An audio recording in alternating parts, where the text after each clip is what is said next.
So this is Canter Phase. I wanted to start off by doing something that I enjoy doing with this patch, which is creating sort of cheesy 80s soundtrack, fantasy soundtrack sounds using it, and the choir sound in my Kawai digital piano, which I'll use to sort of demonstrate uh, different things in this patch. What Canter Phase is three delay lines running in parallel that can either be set into sort of offset phasing, sort of Steve Reichian stuff, which is what I was doing in that example, or you can set them up, for instance, to be multiples of one another. And each of the delay lines can loop, so you could have, you know, looping that's twice as long as the original loop and that sort of thing. The way that it works is pretty simple. Everything here is derived as a multiple of the clock. So we have a tap tempo in the global version. There's two sets of stomp switch controls, but I'm going to start out with the global version. We have tap tempo in the left stomp switch. So we can set these to different multiples of the tap tempo. Um, and once the new tempo takes hold, we'll start to see the lights flash in synchronicity with their new tempos. So this delay line up here is only 1 beat. This is 2 beats, and this is 3 beats.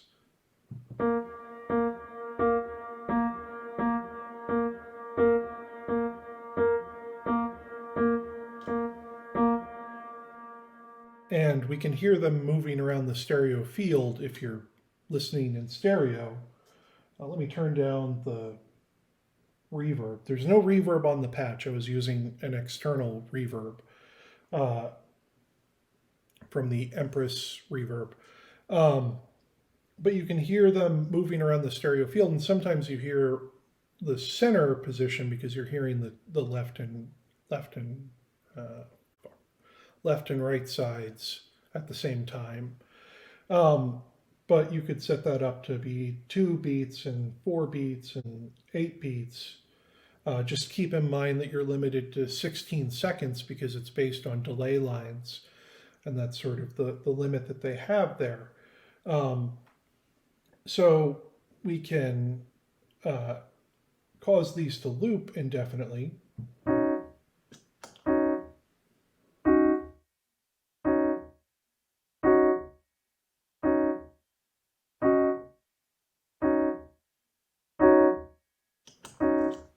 With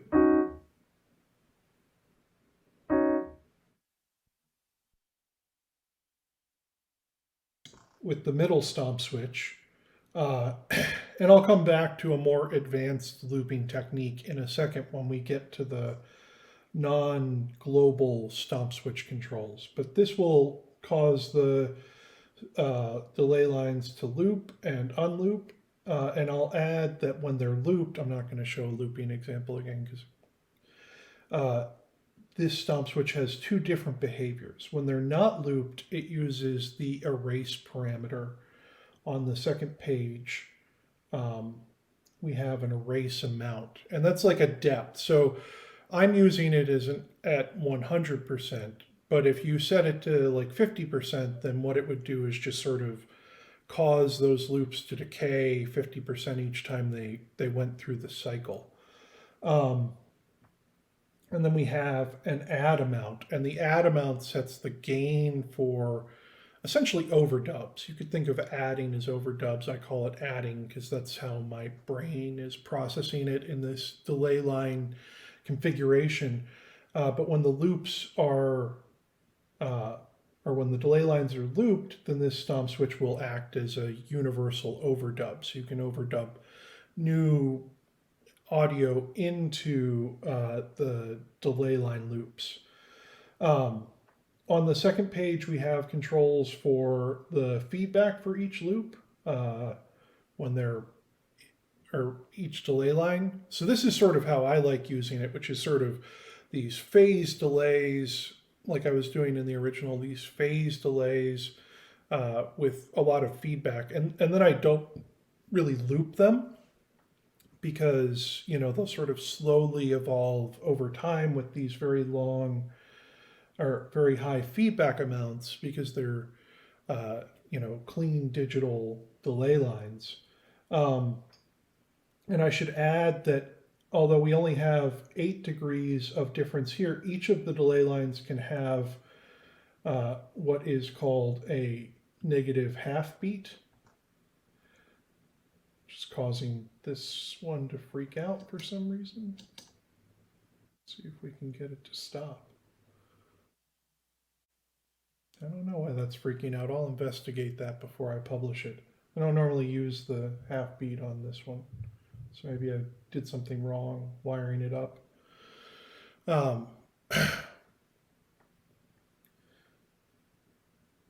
Weird. Definitely cutting too much down in time. Well, this got off track because I got distracted and confused. Cool. You have panning for each of the delay lines. Um, you have a level control for each of the delay lines, so you can control, you know, these sorts of crucial things for setting up the right mix. You can mute the inputs, which is useful when you want to say loop into one or two of the delay lines, but not the others. And then we have this suppression control, which is actually pretty useful when you're doing this sort of delay line phase looping. You can cause the incoming audio to be suppressed and, you know, sort of that ducks the feedback is what's going on there. So it makes it much easier to layer complex stuff because you can have the newer information have more precedent. And that uses an envelope follower that you have control over the rise and fall of. But since I had an envelope follower, I thought I can apply this to the input as well. So you can actually use the envelope follower on the input too to soften the attack if you want, which is kind of neat. And you can select that for each track. So I could have, let me come up with a little bit more interesting set of ratios.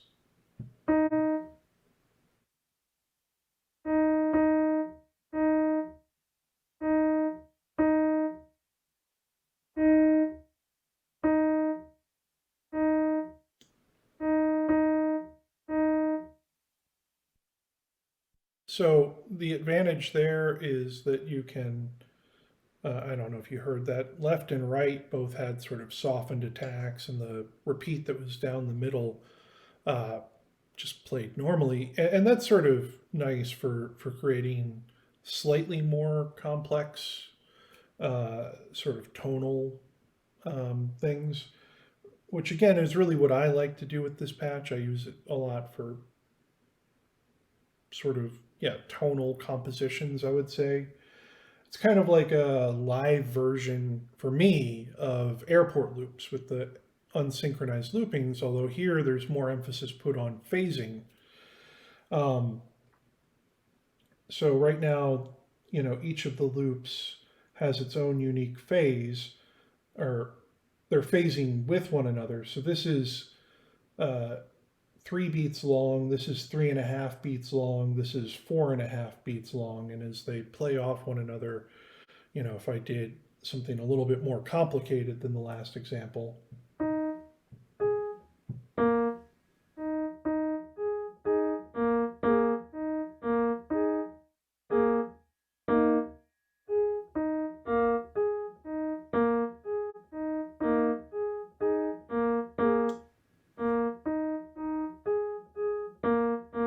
I'm just erasing the buffer right now. So that's another option that you can use. We have wet and dry levels down here, and there's a slope for what this does is it's a slope for the erase or add function. And really it's a slew, but I called it slope, whatever. So if you wanted to fade in the erasing or fade in something you were adding, you could do that. So, fading and the adding would work a little bit like the way that the envelope follower works when you set the attack high and have that affect the input. So that's the sort of like global controls. Those affect everything. We also have another set of stomp switch controls.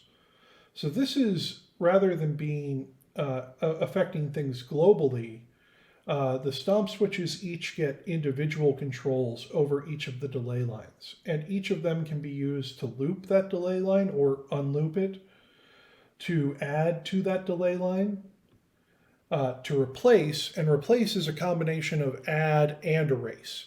So adding is overdubbing, replacing is punching in. That's sort of the way to think of it. But because you can have different depths for replace and add, you can do some interesting things with add and erase. You can do some interesting things with replace that isn't just punching in, to add some real interesting ways of sort of cutting up a loop. And then we have erase, and you'll notice that, or maybe you won't. Yeah, it's coming through. The color's coming through. These change color to show which one you're on. So I mentioned before a more advanced looping technique. What I would do for that is set each of these loops to be looping before there's audio in them. So that'll stop anything from being entered into them, and then record the loops individually. So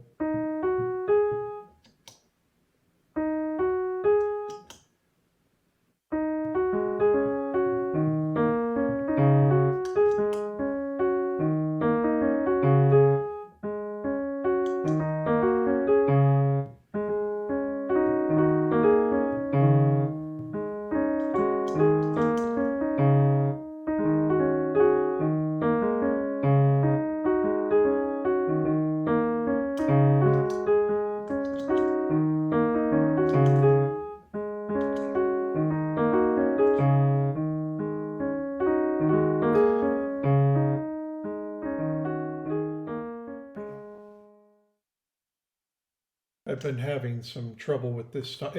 I put it on my digital piano. It's not the sturdiest platform, and so particularly the right stomp switch, for whatever reason, I've been having some trouble with. You saw that happen.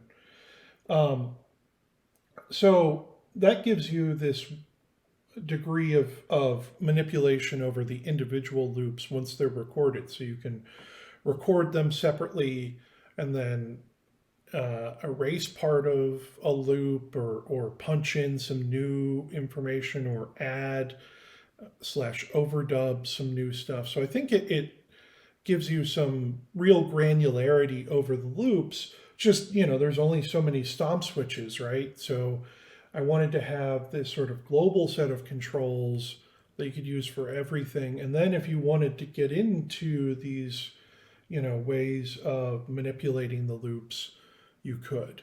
And so that's where uh, the sort of secondary stomp switch controls or the granular stomp switch controls come into play. But I really like this.